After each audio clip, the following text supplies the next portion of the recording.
நமஸ்காரம். நமக்கு பெரியவர்கள் சொன்ன நிறைய விஷயங்கள் நம்ம இப்போ கடைப்பிடித்து கொண்டு வருகிறோம். அதில் ஒன்று சொல்கிறது என்ன அப்படின்னாக்க, உங்களுடைய பித்ருக்களுக்கு விடாமல் ஸ்ரார்த்தம் பண்ணணும் அப்படின்றது ஒன்று எல்லாரும் சொல்லக்கூடிய ஒன்று. அதுலேயும் ஒரு 3 இடங்கள் ரொம்ப முக்கியமான இடங்களாக அவர்கள் தேர்ந்தெடுத்து சொல்லியிருக்கிறார்கள். ஒன்று கயா ஸ்ரார்த்தம், திருப்புலானி ஸ்ரார்த்தம், இன்னொன்று பத்ரியில் பண்ணுற ஸ்ரார்த்தம். இது 3த்துக்கும் போக முடியாட்டா கூட ஒன்று சென்று கண்டிப்பாக செய்யுங்கள் அப்படின்னு சொல்லிட்டு நம்மளுடைய ஆச்சாரியர்களாக கூட நம்மளுக்கு சொல்லியிருக்கார்.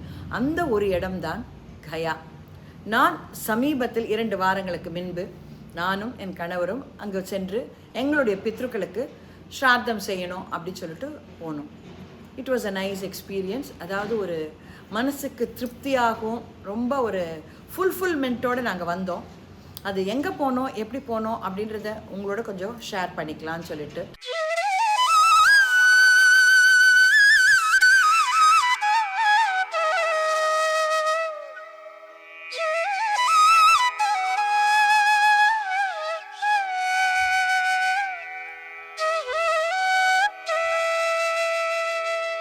நாங்கள் சென்னையிலிருந்து முதலில் பாட்னாக்கு ஃப்ளைட் எடுத்து வந்துட்டோம்.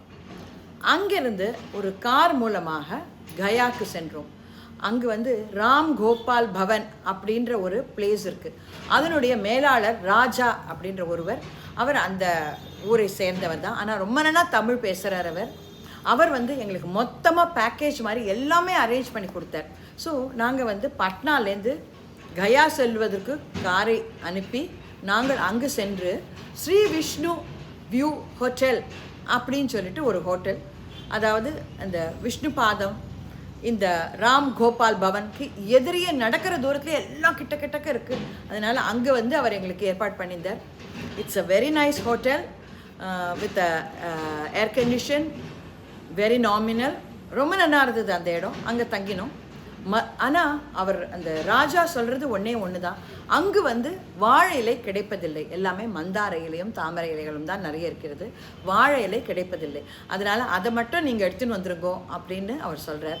அதனால் இங்கேருந்து நாங்கள் வாழை இலை அண்ட் பிராமணாளுக்கு கொடுக்க வேண்டிய வேஷ்டிகள் இதெல்லாம் இங்கேருந்து எடுத்துக்கொண்டு சென்று விட்டோம்.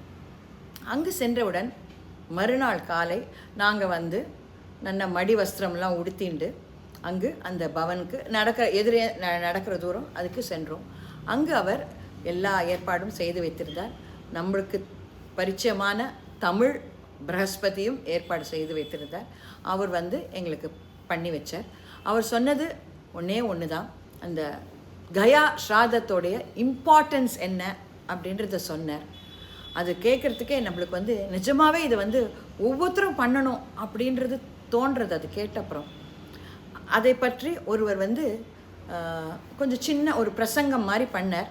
அதை இப்பொழுது கேட்போம். துர்லப தூரவியச்சா, அந்த கர்ப்பம் தரித்து இந்த பிரசவிக்கிற டயத்துக்குள்ளே நீ எவ்வளோ சிரமங்கள்லாம் பட்டு இருக்கியோ அதுக்கெல்லாம் என்ன மன்னிச்சுட்டு இருக்கோன்னு சொல்லிட்டு முதல் ஸ்லோகத்திலே சொல்லிவிடுறார் அவர். 3ஆவது ஸ்லோகத்தில் ஃபுல்லாகவே முடிச்சுடுறார் அவர். கடைசி 4-5 அவர்கிட்ட க்ஷமார்ப்பணம் தான், மன்னிப்பு தான் கேட்டுக்கிறார் தாயார்கிட்ட. ஆதிசங்கரருக்கே அதுதான் சூழ்நிலை அப்படிங்கிற பட்சத்தில் நம்மளாம் ஒன்றுமே இல்லை. ராமானுஜதாசருக்கே அதுதான் சூழ்நிலைங்கிற பட்சத்தில் அவர் திருப்பி ரிட்டர்ன் வந்துருன்ட்டானா கஷ்டம். ராமானுஜதாசருக்கே அதுதான் சூழ்நிலைங்கிற பட்சத்தில் நம்ம எல்லாம் ஒன்றுமே இல்லை. பகவானுக்கே அதுதான் சூழ்நிலைங்கிற பட்சத்தில் நம்ம கடமையை நம்ம பண்ணினா மட்டும்தான் அதனுடைய ரிணங்கள் பாதைகள்லாம் தீர்மே தவிர, அண்ணா பண்ணுறார் நம்ம சும்மா இருப்போம், தம்பி பண்ணுறான் நம்ம சும்மா இருப்போம் அப்படின்னு சொன்னாக்கா அது ஒரு கொஸ்டின் மார்க்கில் தான் போய் நிற்கும். அதாவது ஆத்து சார்த்தம் வேற, கயா சார்த்தங்கிறது வேற. என்ன இது ஒரு ஜென்மா பிறக்கிறப்பே 3 கடனோடு பிறக்கிறது. கடன்னா கடமையோடு பிறக்கிறது. ஆத்மரிணம், தேவரிணம், பித்ருரிணம் அப்படி சொல்லி 3 ரிணங்களோடு பிறக்கிறது ஒரு ஜீவன். அந்த 3 ரிணங்களையும் எப்போ தீர்க்கிறதுன்னு சொன்னால் தான் வேலையை தான் பண்ணுறப்ப தான் அந்த 3 கடன்களுமே தீர்றது. என்ன அந்த கடமையை தீர்றதுக்கு தன்னுடைய வேலைகள் தான் பண்ணிண்டா மட்டும்தான் தன்னுடைய கடமைகள் தீரும். எனக்கு பதிலாக என்னோடய தம்பி ஆகாரம் எடுத்துட்டானா என் வயிறு ரொம்பாது, அவனுக்காக நான் சாப்பிட்டாக்கா அவன் வயிறு ரொம்பாது. என்ன அதுபோல் என்னோடய கடமை நான் சாப்பிடணும், நான் மாத்திரை போட்டுக்கணும், நான் ஹெல்த்தியாக இருக்கணும் அப்படின்னு நம்ம நினைக்கிறது போல் பித்ருக்களுக்கும் என்னோட கடமை நான் பண்ணினா தான் உண்டு, நான் தான் பண்ணணும் அப்படிங்கிற ஒரு தீர்மானம் எல்லாருக்குமே இருக்குது. நம்மளால் முடியாத சூழ்நிலை ஒரு டயத்தில் மாறிட்டு நம்மளால் முடியும்னு சொன்னாக்கா அது திருப்பி நம்மளால் மாற்றிக்க முடியும். அப்பா சைக்கிளில் போனாருங்கிறப்ப நம்ம சைக்கிளும் போகிறதில்ல. இப்போ நம்ம நினச்சோம்னா காலத்தால் மெட்ராஸில் இருக்கோம், பிரேக்ஃபாஸ்ட்டுக்கு கயாவுக்கு வந்துடுறோம், திருப்பி லஞ்சுக்கு பாட்னா போயிடுறோம், டின்னருக்கு மெட்ராஸுக்கு போய் சேர்ந்துடுறோம். இப்போ திருப்பி அந்த ஒரு சூழ்நிலை வசதி நமக்கு கொடுத்துருக்கான்னா இது வந்து பித்ருக்களுடைய பிரசாதம் தான். இது என்ன, பகவான் வந்து செகண்டரி தான் நமக்கு. நான் இதுவாக பேசுகிறேன்னு நினச்சிக்க வேண்டாம், உண்மை அதுதான். சுவாமி நம்மகிட்ட கோச்சிக்காது, அதுக்காக செகண்டரின்னா. சுவாமி நம்மகிட்ட கோச்சிக்க மாட்டார். என்ன, நம்மளுடைய தேசிக அழகை சிங்கரும் சரி, யாருமே நம்மகிட்ட கோச்சிக்க மாட்டா வரல அப்படின்னு சொன்னால். ஆனால் இவாளை தர்ப்பணங்களோ பிண்ட பிரதானங்களோ நீங்கள் பண்ணலைன்னு சொன்னால் இவாளுக்கு வருத்தம் வந்துடும். அவருடைய தாபமானது நமக்கு சாபமாக மாறி போயிடும். என்ன, நம்ம குலதெய்வத்துக்கு போகலனாலும் சுவாமி கோச்சிக்க மாட்டார். 4 வருஷம் கழிச்சு 5 வருஷம் கழிச்சு 2 லிட்டர் பாலை சேர்த்து ஜாஸ்தியாக அபிஷேகம் பண்ணிட்டோம்னா சுவாமி ஜில்லுன்னு ஆயிடுவார். ஆனால் இவாளுக்கு 5 வருஷம் சார்த்தத்தை சேர்த்து பண்ண முடியாது. என்ன, 10 வருஷம் சார்த்தம் பண்ணலை, 10 வருஷம் சார்த்தையும் சேர்த்து பண்ணுறேன் அப்படின்னா பண்ண முடியாது. அன்னைக்கு முடித்தா மட்டும்தான் அந்த கடமைகள் தீரும். அப்படியாக நம்மளுடைய கடமையை நம்ம பண்ணினா மட்டும்தான் அந்தந்த பித்ருக்களுக்கு அவளுக்கு போய் சேரும் பத்திரமா. நம்மளால் அவளுக்கு நிறைய சமங்கள் இருக்கும் இல்லையா, அந்த சமங்களை எப்படி தீர்க்கிறது? பணத்தினால முடியாது. அப்பா கால் சரியில்லை, உடம்பு சரியில்லை, நான் ஃப்ளைட்டில் சார்ட்டர் ஃப்ளைட்டில் அழைச்சின்னு போகிறேன் அப்படின்னா அது வந்து ஆகிற காரியம் இல்லை. சார்ட்டர் ஃப்ளைட்டில் அழைச்சின்னு போகிறது நம்மளுடைய விருப்பம், இது வந்து நம்மளுடைய கடமை. இது டியூட்டி வேறு, நம்மளுடைய ஆசைகள் வேறு. ஏன்னா ரெண்டுத்தையும் போட்டு நம்ம இது கன்ஃபியூஸ் பண்ணிக்கப்படாது, ரெண்டுமே வேறு வேறு. இதனால் மட்டும்தான் அவளுடைய ஆத்மாவானது திருப்தி ஆகிறது. அக்ஷய புண்ணியலோகம் போய் சேர்றதுங்கிறது இதில் தான் அவள் போய் சேருவாள். அவள் தான் அடுத்த ஜென்மம் எடுத்தாச்சே, நீங்கள் இப்போ சொல்கிறது நியாயமா அப்படின்னு கேட்டேன்னா, நம்ம இன்றைக்கி சார்த்தம் பண்ணால் தான் யாராவது சாப்பிடுவாள். யார் சாப்பிட்றாலோ அவள் தான் நம்ம பித்ருக்கள். என்ன, நமக்கு 1 வருஷ காலங்கிறது அவளுக்கு 1 நாள் இல்லையா? பித்ருக்களுக்கு 1 நாள் தானே, நமக்கு 1 வருஷ காலம், அவளுக்கு 1 நாள். அப்போ நீங்கள் 2 வருஷம் சார்த்தம் பண்ணலன்னா 2 நாள் பட்டினி. 2 நாள் பட்டினி நம்மளால் இருக்க முடியாது. ஒரு வேலையே நம்மளால் இருக்க முடியறதில்ல. அவளை 2 நாள் பட்டினி போட்டோம், 3 நாள் பட்டினி போட்டோம், 10 நாள் பட்டினி போட்டேன்னு வச்சுக்கோங்க, அது வந்து ஆகிற காரியம் இல்லை. அந்த பட்னியானது என்ன ஆகும்? ஏன்னா அது பெற்றவங்க ஒரு ஜலம் கொடுக்க மாட்டேங்கிறான், ஒரு பின்னம் போட மாட்டேங்கிறான்ற ஒரு ஏக்கமும் ஒரு தாபமும் வந்துடுத்துனா அது நமக்கு கோபமாக மாறி வந்துடும். அந்த கோபத்துக்கு நம்ம ஆளாகக்கூடாது. என்ன, இப்போ எல்லாரும் அவசரப்படுறோம், பொண்ணு கல்யாணம் ஆகலை, பையனை கல்யாணம் ஆகலை, கல்யாணம் ஆகி குழந்தைகள் இல்லை, வேலை கிடைக்க மாட்டேங்கிறது, பிஸ்னஸ் லாஸ் ஆகிட்டுருக்குன்னு சொல்லி ஜாதகம் கொண்டே காட்டு. அங்கே என்ன சொல்கிறாங்க கடைசியில்? ஒன்றுமே இல்லை, ஆத்மா நீங்கள் போய் கையால் சாரதம் பண்ணிட்டு வா, உங்கள் பித்ருக்கள் காரியத்தை ஒழுங்காக பண்ணுவோம் தான் வரும் கடைசியில் நமக்கு. இதை விட்டால் வேறு ஆப்ஷனே கிடையாது நமக்கு யாருக்குமே. அவள் சொல்லவே வேண்டாம், நம்ம கடமையை நம்ம டெய்லியும் பண்ணிட்டு போயிட்டாலே ஆட்டோமேட்டிக்காக அதுக்கு வர வேண்டிய அவசியமே இல்லை, அது கிளியர் ஆகி போயிட்டே இருக்கும் நமக்கு. பாரத தேசத்திலேயே தாயாருக்காக 16 பிண்டங்களை கொடுத்துருக்காங்கன்னா கயாவில் மட்டும்தான். மாத்திருக்கையான்னு சொல்லிட்டு குஜராத்லேயும் ஒரு இடம் இருக்குது, அங்கேயும் அம்மாக்காக சாரதம் பண்ணலாம் அப்படின்றது, அங்கேயும் பண்ணலாம். இந்த 2 இடம் மட்டும்தான் பாரத தேசத்துலேயே இருக்குது. அதில் ரொம்ப இம்பார்ட்டண்ட்டாக நமக்கு கயாவை தான் சொல்லியிருக்கான். ஏன்னா இந்த அக்ஷயவடத்துக்கிட்ட விஷ்ணுபாதத்துக்கிட்ட இந்த பூமி கயா பூமியில் யார் ஒருத்தன் பிண்டம் போடுறானோ அவனுக்கு பின்னாடி இருக்கிற 10 தலைமுறை, முன்னாடி வரக்கூடிய 10 தலைமுறை தண்ணியும் சேர்த்து 21 தலைமுறைக்கு மோட்சத்துக்கு போகிறாளாம், முக்தி அடையிறாளாம். அதனால தான் கயா சாதம் ரொம்ப உச்சிதமாக சொல்லியிருக்கு.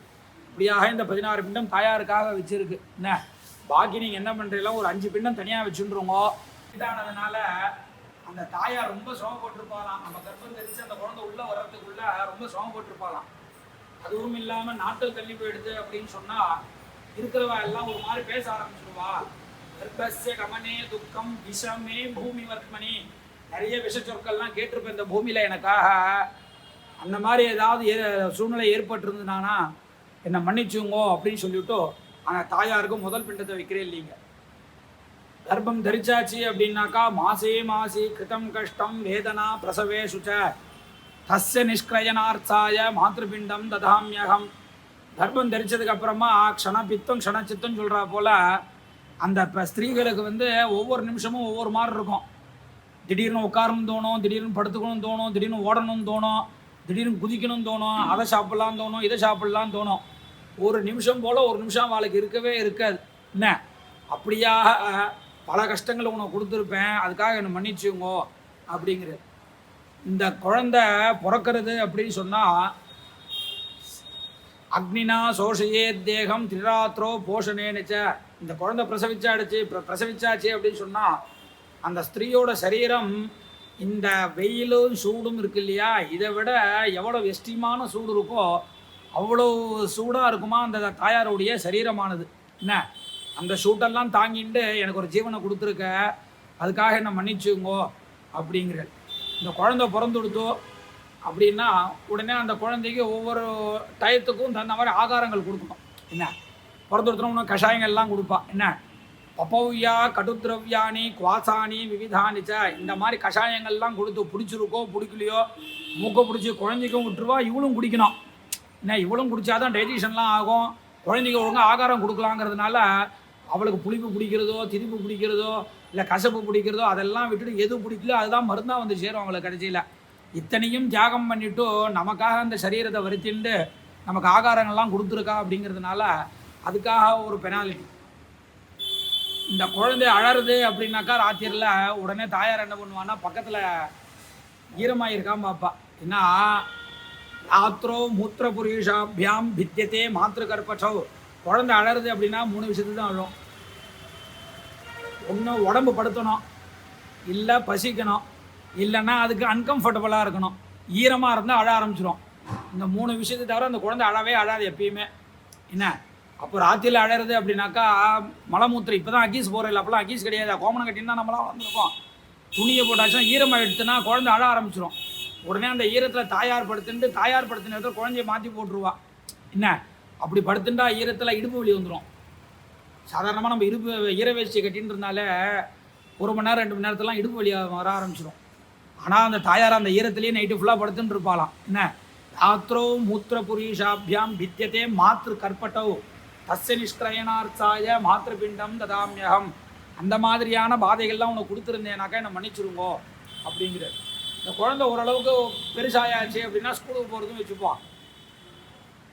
ஸ்கூல்லேருந்து அப்போல்லாம் 3:30-4 மணிக்கெலாம் ஆற்றுக்கு வந்துடுவோமே நம்மெல்லாம். குழந்தை ஆற்றுக்கு வருது அப்படின்னா பெரிய கூட்டு குடும்பம் தானே அப்போல்லாம். அதனால் தாயார் அப்போ தான் எல்லாருக்கும் சேவைகள்லாம் பண்ணிவிட்டு சாப்பிடலாம் உட்காரப்போ ஸ்கூல் விட்டுடும். குழந்தை வந்த உடனே பசிக்கிறதுன்னு சொன்னால் வச்சுக்கோங்க, ஆற்றுல அண்ணன் இருக்கா என்ன இருக்குன்னு ஒன்றுமே தெரியாது. ஆனால் அவள் தட்டில் என்ன போட்டுன்னு இருக்காளோ அதை உருட்டி குழந்தைய கொடுத்துட்டு இவன் ஜலத்தை குடிச்சிட்டு அடுத்த வேலையை பார்க்க போயிடுவாளாம். என்ன அண்ணன் யாவத்து புத்ரோஸ்தி பாலக்கா. அந்த குழந்தைக்காக தன்னுடைய சரீரத்தையும் வருத்திண்டு அன்னங்கள் எல்லாமே தியாகம் பண்ணி நம்மளை இவ்வளோ தூரத்துக்கு ஆளாக்கியிருக்கா. அப்படிங்கிறதுனால அந்த தாயாருக்கு எவ்வளோ சமங்களை கொடுத்துருக்குமோ அதுக்காக ஒரு பெனால்ட்டியாக ஏன் இந்த பிண்டம். இந்த தாயார் ஒரு ஜீவன் பிரிகிறது அப்படின்னு சொன்னால் யமத்வாரே மகாகோரே கியாத்தா வைத்தரணி நதி. இந்த யமத்வாரம் எவ்வளோ பிரசவிக்கிற டயத்துக்கு. யமத்வாரம் அப்படிங்கிறது ரொம்ப பயங்கரமான ஒரு இடம். அதாவது ஒரு ஒரு பித்ருலோகத்துலேருந்து நம்ம ட்ராவல் பண்ணி அடுத்த இடத்துக்கு போகிறது ஒரு ஜீவன் அப்படின்னா அந்த இடம் எப்படி பயங்கரமாக இருக்குமோ அதுபோல் பிரசவிக்கிற டயத்தில் உங்களுக்கு ஒரு பயத்தை காட்டியிருப்பேன், மரண பயத்தை காட்டியிருப்பேன். என்ன அதுக்காக என்னை மன்னிச்சுங்கோ அப்படின்னு சொல்லிவிட்டு நம்ம இந்த பிண்டங்கள்லாம் வைக்கிறோம். இந்த மாதிரி 16 ஸ்லோகங்கள், ஒவ்வொரு ஸ்லோகத்துக்குமே நம்மளுடைய கடமை இருக்குது இல்லை. என்ன நம்மளுடைய குழந்தை பிறக்கிறது அப்படின்னாக்கா பிறந்துடுத்தோன்னு சரி, கர்ப்பத்தில் வந்தாச்சுன்னு சொன்னாலும் சரி, தாயாருக்கு ஒரு குழந்தைக்கு புளிப்பு பிடிக்கும், ஒரு குழந்தை பிரசவிக்கிறப்ப இனிப்பு பிடிக்கும், ஒரு குழந்தை பிரசவிக்கிறப்ப உப்பு பிடிக்கும். என்ன ஒவ்வொருத்துக்கு ஒவ்வொரு விதமான அன்னங்களை தியாகம் பண்ணியிருக்கான். அன்னம் மட்டுமே இல்லை, சரீரத்தினாலையும் பாதைகளாக இருக்குது, எல்லாமே தியாகம் பண்ணி தான் நமக்கு ஜீவனையே கொடுக்குறா. அப்படி இருக்கிற பட்சத்தில் தாங்கையால் பிண்டம் போட்டால் தான் தன்னை புத்திரனாக எடுத்துக்கிறாளாம் தாயார். எத்தனை குழந்தைகள் இருந்தாலும் சரி, 100 குழந்தைகள் இருந்தாலும் சரி, ஒரு அப்பா அம்மாவுக்கு 100 பையனுங்களுமே பிண்டம் போட்டாதான் கயால பிண்டம் போட்டு சாரதம் பண்ணினா மட்டும்தான் தன்னுடைய புத்திரனா ஸ்வீகாரம் பண்ணிக்கிறா அப்படின்னு இருக்கு. இதை ஷார்ட்டாக ஆதிசங்கரர் மாத்திரு பஞ்சத்தில் சொல்லிவிடுறார்.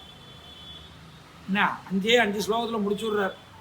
நீ என்னை என் மேலே வருத்தப்பட்டு போதும் இல்லை. தாயார் காலமானதுக்கு அப்புறமா அவர் சொல்கிறார், அந்த பாடத்தில் சொல்கிறார், பாட்டிலேயே முக்தாமணித்வம் நயனம் நயேதி ராஜேதி ஜீவேதி அப்படின்னு 3ஆம் ஸ்லோகத்தில் வர்றது. அவர் சொல்கிறார், நீ என்னை ராஜா மணியே முத்தே மாணிக்கமே வைரமே வெடூரியமே கொஞ்சின. ஆனால் நீ கொஞ்சினதெல்லாம் வாஸ்தவம் தான், இல்லைன்னு சொல்லலை. உன்னுடைய கனவுல என்னை நீ டாக்டராவோ இன்ஜினியராவோ வக்கீலாவோ ஸ்கூல் டீச்சராவோ பார்க்கல.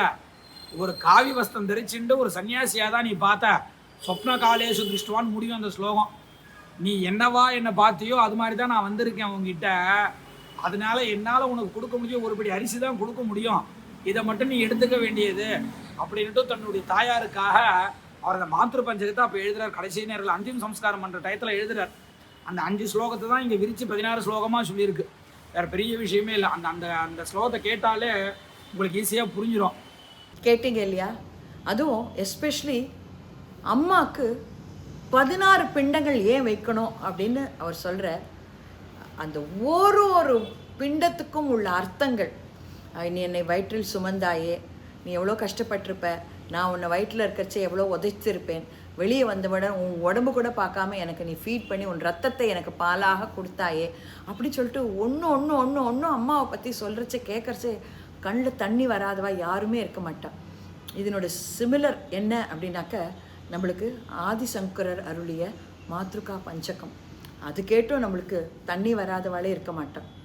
அதனால் தாய் தான் வசத்தி அப்படின்றது அது நிர்தாட்சணியமாக அங்கே போன உடனே எல்லாருக்குமே உணர்வீர்கள். அதனால் அந்த 64 பிண்டத்தில் 16 தாய்க்கு மட்டுமே வைக்கப்படுகிறது. அதனால் அது அவர் சொன்னதை இப்போ நம்ம கேட்டோம் இல்லையா? அதுக்கப்புறம் நாங்கள் அந்த ஹோமம் வளர்த்து அதெல்லாம் பண்ணி இங்கே என்ன அப்படின்னாக்க 66 பிண்டங்கள், அதாவது அம்மா அப்பா உங்கள் மூதாதையர்கள் தாத்தா பாட்டி, இந்த பக்கம் தாத்தா பாட்டி கூட பிறந்தவா சம்பந்திகள் கசின்ஸு எல்லாருக்கும் போடலாம். அதை தவிர நம்ம வாத்தியார் இருந்தால் அவருக்கு போடலாம், பிரகஸ்பதிக்கு, தெரிஞ்சவாளுக்கு, நாய்க்குட்டி பூனைக்குட்டி பசுக்குட்டி எல்லாத்துக்கும் போடலாம். எல்லாம் சத்கதி அடையும் அப்படின்றா. நம்மளால் ஆன ஒரு சின்ன ஒரு உதவின்னு சொல்ல முடியாது, நம்மளால ஆன ஒரு சின்ன கைங்கரியம். எல்லாரும் கண்டிப்பாக முக்தாத்மாக்களாக ஆகணும் அப்படின்னு சொல்லிட்டு ப்ரே பண்ணிட்டு நாங்கள் இங்கே பண்ணுறோம். அவர்கள் நம்மிடம் ஒரு பெரிய ஒரு தட்டு மாதிரி ஒன்று கொடுத்து அதில் சாதம் கொடுத்துட்றா சுட சுட. அதாவது யார் தர்ப்பணம் பண்ணுகிறார்களோ அவர்களுடைய பத்தினிகள் தான் அந்த பிண்டங்கள் 64 பிண்டங்களை பிடித்து வைக்க வேண்டும். முதல் சில பிண்டங்கள் அங்கே இருக்கும் ஃபல்குனி நதியில் சேர்ப்பிக்கப்படுகிறது. பின்பு இருக்கிற பிண்டங்கள் எல்லாம் விஷ்ணு பாதம் எல்லாமே நடக்கிற தூரத்தில் தான் இருக்குது. இந்த பக்கம் அப்படி ஏறி இறங்கினா ஃபல்குனி நதி இருக்குது, அதுலேருந்து ஒரு 10 படி ஏறினா விஷ்ணு பாதம் இருக்குது. அதுலேருந்து தான் கொஞ்சம் நம்ம அக்ஷயவட்டம் போகிறதுக்கு மட்டும் ஆட்டோ அவர் ஏற்பாடு பண்ணித்தரார். ஏன்னா அது ஒரு 2 கிலோமீட்டர் தள்ளி இருக்கிறது. விஷ்ணு பாதம் சென்று நாம் மற்ற பிண்டங்களை அங்கு சேர்க்க வேண்டும். அதுக்கு முதல் நாள் சாயங்காலம் விஷ்ணு பாதத்தை ரொம்ப அழகாக க்ளீன் பண்ணி அதை அலங்காரம் பண்ணி அந்த பாதத்தை பார்க்கறதுக்கு கண்கோடி வேண்டும். அவ்வளோ அழகாக இருக்குது. அந்த பாதத்தை நம்ம தொட்டு நம்ம தலைமையில் வச்சு நம்ம நமஸ்கரிச்சுட்டு வரலாம். அதுக்கப்புறம் ஹோமம் வளர்த்து பின்பு ஒரு 64 பிண்டங்கள் பிடிக்கப்படுகின்றன. நம்ம தான் பிடிக்கணும். எனக்கு பிடிச்சி கைவலியே வந்துடுத்து பிடித்து விட்டு அங்கிருந்து அக்ஷய வட்டம் அங்கு சென்று அங்கே ஏதோ ஒரு மந்திரங்கள்லாம் சொல்கிறா, அது செய்து முடித்து விட்டு அந்த அக்ஷய வட்டத்தில் நம்ம அந்த பிண்டங்களை சேர்க்க வேண்டும். அங்கு தான் ஒரு முக்கியமான ஒரு விஷயம், நம்மளுக்கு ரொம்ப பிடித்தமான 3 விஷயங்கள். அதாவது இதுக்கு ஒரு பெரிய கதை இருக்கிறது. இந்த அக்ஷய வட்டம் பற்றிய கதை இப்பொழுது சொல்கிறேன். அதுக்கு முன்னாடி இதையும் சொல்லிடுறேன். நம்மளுக்கு பிடித்தமான 3 விஷயங்களை நாம் விட வேண்டும் அங்கே. அதாவது ஒரு பழம், ஒரு காய், ஒரு இலை, 3ஐயும் நாம் திறந்து விட வேண்டும். அப்புறம் நம்ம லைஃபுக்கும் அந்த 3த்தையும் நாம் அனுபவிக்கவே கூடாது.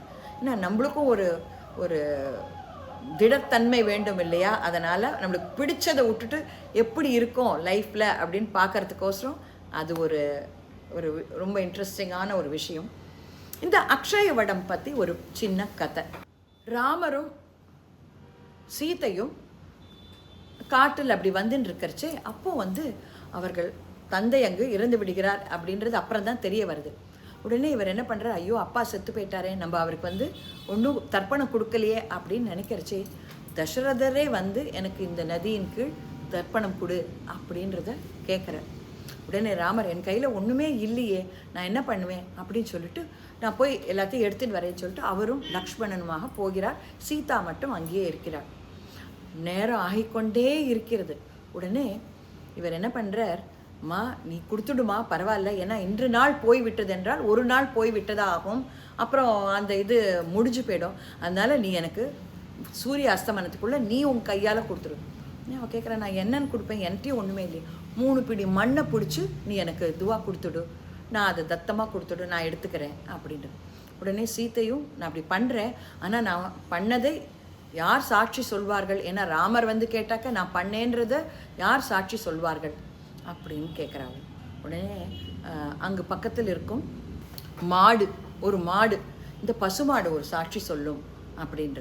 இன்னொன்று வந்து அங்கே இருக்கிற ஒரு நதி, பல்குனி நதி, இது சாட்சி சொல்லும் அப்படின்ற. இன்னொன்று இந்த அக்ஷய வட்டம், இதுவும் உனக்கு சாட்சி சொல்லும் அப்படின்னு சொல்கிறார். உடனே இவ்வளோ வந்து பண்ணி தத்தம் கொடுத்துட்றார். உடனே தசரதர் போயிடுறார். அங்கேருந்து ராமர் வந்து விட்டு என்னாச்சு, ஏன் அப்பா போயிட்டார்? இல்லை இந்த மாதிரி சொன்னார் அதனால் பண்ணிட்டேன் அப்படின்றாலும். உடனே ராமர் சொல்கிறாரா, அப்படியா, இதுக்கு என்ன சாட்சி அப்படின்று கேட்குறாரு. உடனே அவர் சொல்லலாம், இங்கே இருக்கும் பசுவும் இந்த நதியும் இந்த அக்ஷய வட்டமும் தான் சாட்சி அப்படின்றார். உடனே பசுவிடம் கேட்குறார்களாம், நான் கொடுத்ததை நீ பார்த்தாய் அல்லவா அப்படின்னு. அதுக்கு ஒரே பயம் வந்துருத்தான். ஆமான்னு சொல்கிறதா வேண்டான்னு சொல்கிறதா, ஏதாவது மாட்டிக்க போகிறோமே அப்படி சொல்லிட்டு எனக்கு தெரியாது அப்படின்னு. சீதைக்கு ரொம்ப கோவம் வந்துடுதான். எப்போ நீ உன்னுடைய வாயால் பொய் சொன்னியோ அந்த வாய் வந்து, அந்த முகம் வந்து அசுத்தமானதாக கருதப்படும். உன்னுடைய பின்பக்கத்தில் மட்டுமே நான் இருப்பேன், உன்னுடைய முகத்துக்கு ஒரு மரியாதை கிடையாது அப்படின்னு சபிச்சிட்டான். அடுத்து பல்குனி நதி கேட்குறான், அது எனக்கும் தெரியல அப்படின்னு தான். உடனே கோவம் வந்துட்டு, இந்த நதியில் தண்ணியே வராது, ஏன்னா அங்கே நிஜமாவே தண்ணி இல்லை, அது ஏதோ டேங்க்லேருந்து தான் விடுறா அப்படின்னு கேள்வி. ஏன்னா அது ஃபுல்லுமே ட்ரையாக ஒரு படுக்கையாக அப்படியே இருக்கே தவிர அதில் ஒன்றுமே இல்லை. அதனால் இந்த நதியில் தண்ணியே வராமல் போக கடவுதுன்னு அதையும் சபிச்சு விட்றேன். நீ அக்ஷய வட்டத்தை கேட்குறா. நீ அக்ஷய வட்டம் சொல்கிறதா, ஆமாம் நான் பார்த்தேன், சீதா கொடுத்தா அப்படின்னு சொன்ன உடனே அவள் சொல்கிறாளாம், உனக்கு இருக்கும் மேன்மை இந்த உலகத்தில் வேறு யாருக்குமே இருக்காது. நீ ஒரு சாக்ரிஃபைஸுக்கே ஒரு எடுத்துக்காட்டு, பயப்படாமல் நீ உண்மையை சொன்ன இல்லையா, அதனால் உன்னிடம் வந்து தர்ப்பணம் பண்ணுவார்கள் அனைவரும் அவர்களுக்கு பிடித்ததை விட்டு விட்டு உன்னை போலவே சாக்ரிஃபைஸ் பண்ணுறவாள்லாம் உயர்ந்த நிலை அடைவார்கள் அப்படின்னு சொல்லிட்டு சொல்கிறதாக அவர்கள் அங்கே சொன்ன கதையை உங்களுக்கும் சொன்னேன். அதையும் முடித்து விட்டு வரும் பொழுது அங்கு வந்து அவர்கள் 3 பிராமணர்களை ஏற்பாடு செய்து வைத்திருந்தாங்க. அழகழகான பசங்க, அதாவது அங்கே வேத பாராயணம் கற்றுக்கொள்ளும் பசங்கள், அந்த மாதிரி அழகான சின்ன பசங்கள்லாம் வேஷ்டி கட்டின்னு வந்து அழகாக உட்காந்துட்டு இலையில பிராமணாத்தம் சாப்பிட்டு சென்றார்கள். பின்பு நாங்களும் அங்கே சாப்பிட்டு முடிக்கிறச்சே மணி 4 ஆயிடுத்து. இதுக்கு நடுவில் ஒன்று நான் சின்ன விஷயம் ஒன்று சொல்லணும். என்னன்னாக்கா அரவுண்ட் அந்த 10:30 11 அந்த மாதிரி சமயத்தில் அந்த இது ஒரு பாதி முடித்த உடனே அதுக்கப்புறம் அது எதனால் தெரியல, அங்கே ஒரு கஞ்சி ஒன்று கொடுக்குறார்கள். ஏன்னா வரவா அத்தனை பேர் வயசானவாளாக இருப்பாள், டயபெட்டிக், ஹைப்பர் டென்ஷன், உடம்பு முடியாதவாளாக தான் வரும் அங்கே பண்ணுறதுக்கு. அதனால் அவர்களுக்கு கொஞ்சம், ஏன்னா முழு நேர பட்னியோட பண்ண முடியாது, கொஞ்சம் சிரமந்தான். அந்த காலத்தில் பண்ணினா இந்த காலத்தில் கொஞ்சம் சிரமந்தான், ஏன்னா நிறைய மருந்துகள்லாம் வேறு எல்லோரும் சாப்பிட்றோம். அதனால் ஒரு டம்ளர் கஞ்சி ஒன்று கொடுக்கறதுக்கு அவர் ஏற்பாடு பண்ணியிருந்தார் அந்த ராஜான்றவர். அங்கு சமையல் செய்பவர்கள் அந்த பண்டிட்டுன்னு சொல்கிறோம் இல்லையா, அந்த மாதிரி பூணல் போட்டவர்கள் தான் சமைக்கிறார்கள். அவர்கள் நம்ம போய் உள்ளே எதையும் தொடக்கூடாது, அவள் தான் எடுத்து கொடுக்குறா, அந்த மாதிரி தான் இருக்குது. அவர் வந்து கஞ்சி கொடுத்தார். அதை சாப்பிட்டு கொஞ்சம் தெம்பாக நாங்கள் செய்தோம். ஏன்னா நாங்கள் சாப்பிட்றச்ச மணி 3:30 மேலே ஆகிடுது, 4 மணி கிட்டத்தட்ட செஞ்சுட்டு வந்துட்டோம். ரொம்ப திருப்தியாக இருந்தது. அன்றைக்கி நிஜமாகவே பித்ருக்களையெல்லாம் நேராக பார்த்து நம்ம பேசி குஷலம் விசாரித்தது போல் அவ்வளோ மனசுக்கு எதமாக இருந்தது. அங்கிருந்து நாங்கள் அயோத்தியா சென்றோம். அங்கிருந்து பின்பு நந்தி கிராமம். இது 2 வீடியோவும் பின்னாடி ஒன்றன் பின் ஒன்றாக வரும். கண்டிப்பாக பாருங்க. ஏன்னா அயோத்தியாவும் நந்தி கிராமமும் பார்க்க வேண்டிய இடங்கள். அதை பற்றி பின்னாடி இருக்கிற வீடியோக்களில் உங்களுக்கு சொல்கிறேன். நமஸ்காரம்.